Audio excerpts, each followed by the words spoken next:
nous sommes toujours plus nombreux à vivre dans les villes. C'est sans doute qu'il y fait bon vivre. Dommage que nos cités soient envahies, engorgées, polluées par la voiture des autres. Si nous étions seuls à circuler, tout irait pour le mieux. Mais voilà, nos voisins ont du mal à renoncer à leur sacro-sainte voiture. Chacun pour soi, la bagnole pour tous.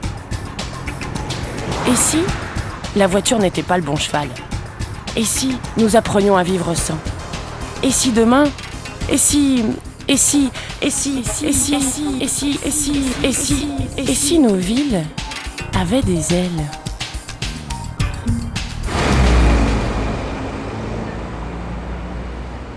Notre besoin de mobilité est impossible à rassasier. Oui, mais voilà, trop de mobilité tue la mobilité. Et si l'imagination, l'utopie même, volait à notre secours? Je travaille beaucoup sur ce que pourraient être les villes du futur. Je pense que c'est important qu'on ait maintenant une vision de ce qui nous attend, de l'avenir, et qui soit peut-être autre chose que les visions catastrophiques qu'on nous présente.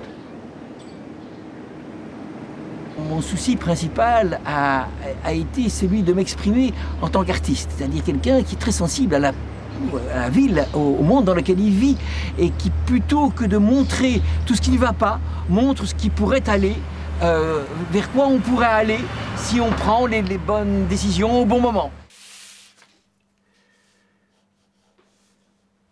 Et si, pour changer le monde, nous commencions par changer les images du monde?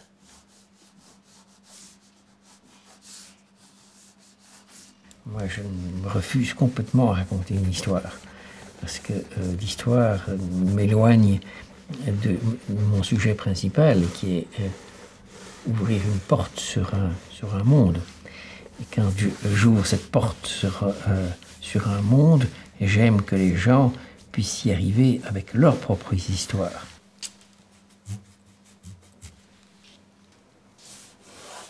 On peut imaginer aussi ce que pourrait donner un paysage, une ville entière, composée de ce type de véhicules beaucoup plus légers.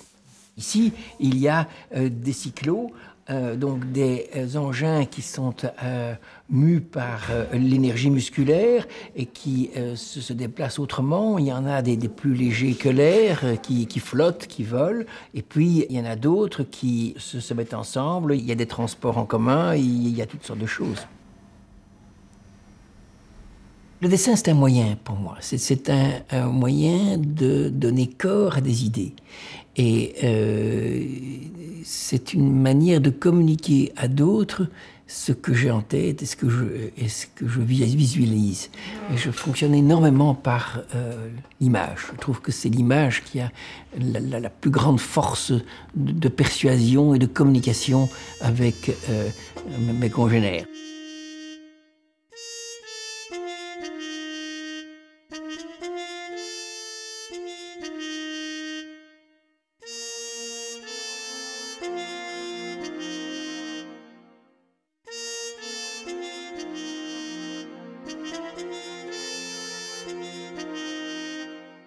Ça serait peut-être bien qu'on voit que celles qui arrivent ici sont sur un rail qui se trouve là, tu vois. Il est plus loin, en fait. Ah, il est plus loin, c'est ça. C'est pour ça qu'on ne le voit pas.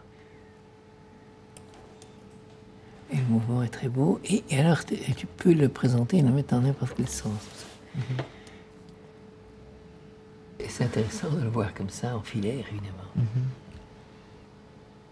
On fera un passage du film pour voir quelles sont les parties qu'il faut encore modifier dans le déroulement du film.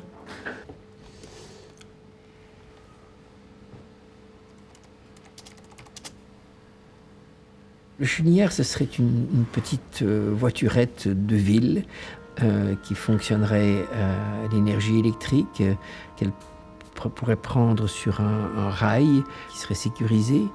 Et ces voitures ne sont pas pilotées, elles sont automatiques. On les programme pour se rendre à une destination et elles gèrent elles-mêmes leur itinéraire.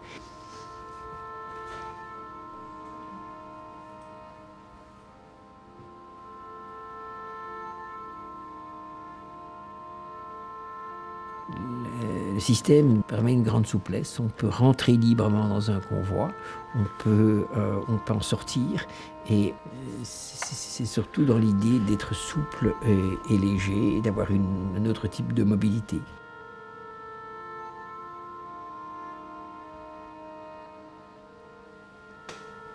Et ça, la dernière partie, pour moi, elle est parfaite. La manière dont il saute a pris vraiment le bon angle. Et puis, elle vient se parquer et la ligne qui se tire, ça me paraît très bien. On sent tout le côté amusant et plus... on aura envie d'utiliser ce genre de choses. C'est un peu le but du film, c'est de donner envie aux gens d'aller vers ce type de mobilité. Bravo l'artiste.